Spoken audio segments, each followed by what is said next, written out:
An 18-year-old girl finally had the opportunity to go to a party by herself. Since she was very good looking, she was a bit nervous about what to do if boys came onto her. Her mother said, "It's very easy. Whenever a boy starts talking to you, you ask him, 'What will be the name of our baby?' That'll scare them off." So off she went. After a little while at the party, a boy started dancing with her. Little by little, he started kissing her and touching her. She asked him, "What will our baby be called?" The boy found some excuses and disappeared. Sometime later, the same thing happened again. A boy started to kiss her neck and her shoulders. She stopped him and asked about the baby's name, and he ran off. Later on, another boy invited her for a walk. After a few minutes, he started kissing her and she asked him, "What will our baby be called?" He continued, now slowly taking her clothes off. "What will our baby be called?" She asked once more.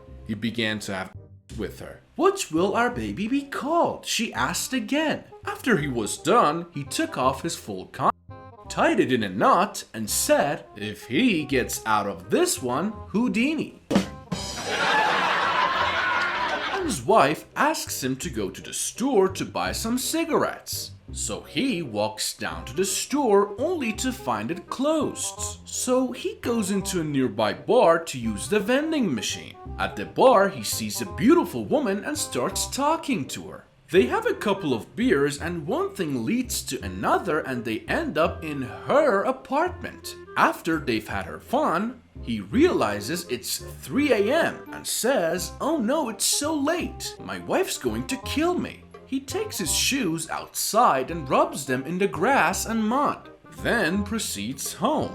His wife is waiting for him in the doorway and she's pretty pissed off. "Where have you been?" "Well, honey, it's like this. I went to the store like you asked, but they were closed. So I went to the bar to use the vending machine. I saw this great looking chick there and we had a few drinks and one thing led to another. And I ended up in bed with her. She sees his shoes are covered with grass and says, 'You lying, you've been fishing again.'" Little Johnny woke up in the middle of the night and went to the bathroom. On the way back to bed, he passed his parents' room. When he looked in, he noticed the covers bouncing. He called to his dad. "Hey dad, what are you doing?" The dad answered, "Playing cards." Little Johnny asked, "Who's your partner?" The dad answered, "Your mom." Little Johnny then passed by his older sister's room again. He noticed the covers bouncing. He called to his sister. "Hey sis, what are you doing?" The sister answered, "Playing cards." Little Johnny asked, "Who's your partner?" She answered, "My boyfriend." A little later, Dad got up and went to the bathroom. As he passed Little Johnny's room, he noticed the covers bouncing. He called to his son, "What are you doing?" Little Johnny answered, "Playing cards." Dad asked, "Really? Who's your partner?" Little Johnny answered, "You don't need a partner if you have a good hand." Women friends had gone out for a girls' night out and had been decidedly overenthusiastic on cocktails. Incredibly drunk and walking home, they suddenly realized they both needed to pee. They were very near a graveyard and one of them suggested they do their business behind a headstone or something. The first woman had nothing to wipe with, so she took off her panties, used them and threw them away. Her friend, however, was wearing an expensive underwear set and didn't want to ruin hers, but was lucky enough to salvage a large ribbon from a wreath that was on a grave and proceeded to wipe herself with it. After finishing, they made their way home. The next day, the first woman's husband called the other husband and said, "These damn girls' night outs have got to stop. My wife came home last night without her panties." "That's nothing," said the other. Mine came back with a sympathy card stuck between the cheeks of her butt that said, "From all of us at the fire station, we will never forget you." It was a construction worker on the third floor of an unfinished building. He needed a handsaw but was too lazy to go down and get it himself. He tried to call his fellow worker on the ground to get it from him, but this guy could not hear a word he said. So he started to give a sign so the guy on the ground could understand him.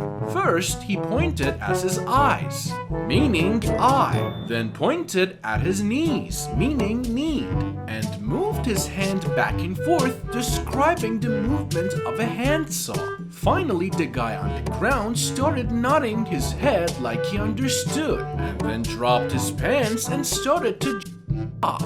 The guy on the third floor got pissed off and ran down to the ground and started yelling at this guy. "You idiot! I was trying to tell you I needed a handsaw." The other guy replied, "I know, I was trying to tell you that I was coming." Bill worked in a pickle factory. He had been employed there for a number of years when he came home one day to confess to his wife that he had a tremendous urge to stick his penis into the pickle slicer. His wife suggested that he should see a therapist to talk about it, but Bill indicated that he'd be too embarrassed. He vowed to overcome the compulsion on his own. One day, a few weeks later, Bill came home absolutely ashen. His wife could see that at once that something was seriously wrong. "What's wrong, Bill?" she asked. Do you remember that I told you how I had this tremendous urge to put my into the pickle slicer? Oh, Bill, you didn't. Yes, I did. My God, Bill, what happened? I got fired.